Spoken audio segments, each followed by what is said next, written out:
আসসালামু আলাইকুম বন্ধুরা, সবাইকে কেমন আছেন? আলহামদুলিল্লাহ, আমি ভালো আছি। আজকে চিতল পিঠার রেসিপি। চিতল পিঠা বানাচ্ছি আমি। চিতল পিঠা চুলাতে এক সাইডে বসাই দিলাম, আরেক সাইডে দুধ দিলাম।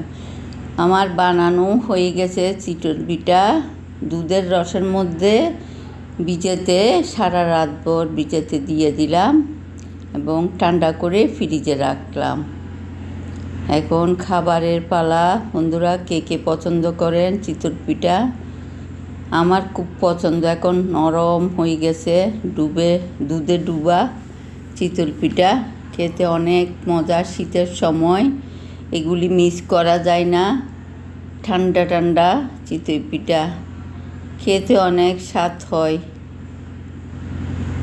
নাতি নাতকে নাচে, সবাইকে খাওয়াইতে হয়। সবাই ভালো